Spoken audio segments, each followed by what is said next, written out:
Hey, welcome to the channel. My name is Jason, and here I talk about all things story. And the story I'm talking about today is Hummingbird Salamander by Jeff Vandermeer. Now, if you haven't seen my review of Dead Astronauts, I go into some detail about why Jeff Vandermeer is such a special author to me. So I won't get into it here, but if you want to check out the review, I'll put up a card right here. So this is Jeff's latest work, and it is quite a departure from what he's used to. There is a science fiction element here, but you don't learn about it till much later in the book, and it's extremely minimal compared to what exists in his other novels. So what is the hook? What is this about? Well, this book is about a woman who refers to herself as Jane Smith. And she receives an envelope right in the beginning with a key inside. And that key leads to a lockbox in which she finds a taxidermied hummingbird. And this leads her to a mystery, one which she becomes completely obsessed with, and it turns her life upside down, to say the least. Let's talk about character, my favorite topic. And oh, what a character do we have here. Jane Smith. Now, this isn't her real name. This is what she refers to herself as. And the entire novel is written in first person past tense. But what's interesting about her, and I immediately love this character and love Jeff's choices, because she's 6 feet tall, 230 pounds, and used to bodybuild. But now she's kind of let herself go a little bit, but she's still a formidable force, and she is able to use that force more than a few times in the book. But she's also married, and she refers to her husband as Bear, and he's a big dude as well, and he has kind of a nurturing personality. And she has a daughter, and her personality is more or less what you'd expect. But what I really love that Jeff did here is that these characters, with the exception of the protagonist, obviously, don't have much screen time. And he fully fleshed them out in this very sparse yet visual language. And they completely came to life for me, and I found myself caring for them. But speaking of caring, I think that's the one downfall here in character, and that is with the protagonist. I never really felt like she cared much about what she was doing. Now, I think that's pretty common in books like this, when the character becomes obsessed with something, obsessed with finding answers to unravel this mystery. However, there wasn't much remorse in the end. And usually that's what happens: is a character goes down this road, they lose everything, and then at the end they come to the realization of what they've done. Now, there's a little bit of that here, and you could say that maybe Jeff is subverting our expectations by not going down that road. But in doing so, I felt like I just never really cared much about Jane Smith. So whether or not that was done to serve the plot, subvert expectations, or whatever, I felt, for me personally, that was lacking. She also has some coworkers. She's a security consultant, and I feel like those were all very unique individuals, and he expertly conveyed their personalities. They were very distinct, and it was highly enjoyable to read their parts as well. And even secondary characters that weren't in the book very much, they still felt real. And I have to say that that is really the success here, is that he's able to create compelling and realistic characters in such a short amount of time. So if you're a writer, at least read it for that reason. All right, let's move on to the plot. Without getting into too much detail, without any spoilers, this book really moves. I can say I never found myself being bored. I never found my eyes glazing over. I never was on autopilot. All of the scenes were interesting. The action ones, the dialogue scenes, the in-between scenes, the introspective scenes, all of them masterfully done.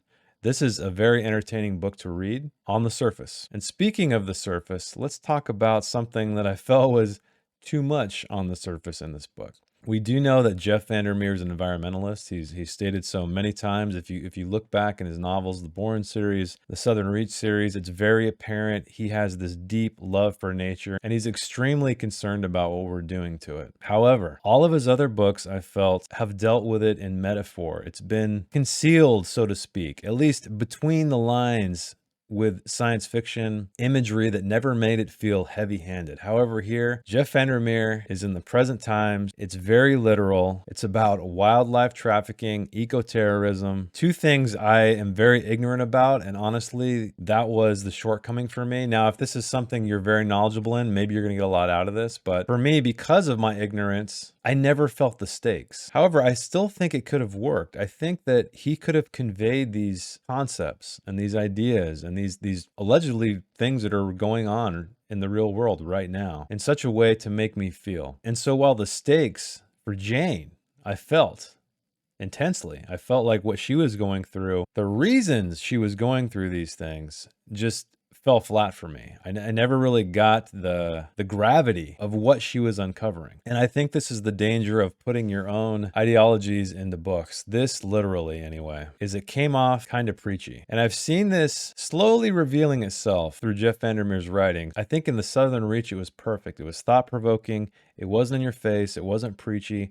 But there was enough there for you to get what he was going for. Now with the Bourne series, it was a little bit more obvious. It was a little bit more literal. However, we're still in this crazy science fiction setting in the future where, you know, we've completely destroyed the world. We've warped the laws of nature into these things. And I think like doing it that way is a far better method than the literal. And he did the literal here. So unfortunately, I think for me, that was the weakest part of the novel, is the preachiness of it and the fact that I didn't feel the gravity of what was actually going on, with the exception of the main character. Now, the actual events that transpire are engaging. You do feel that the character is in real danger, but what she's fighting for just never fully materializes. And on that note, let's talk about the ending a little bit. I'm not going to spoil it, but let's just say I had to read it a couple times. I had to go back because I wanted to make sure that I was really getting what was going on. And yes, the ending culminates in something that is kind of out of a comic book, out of a superhero comic or a cartoon.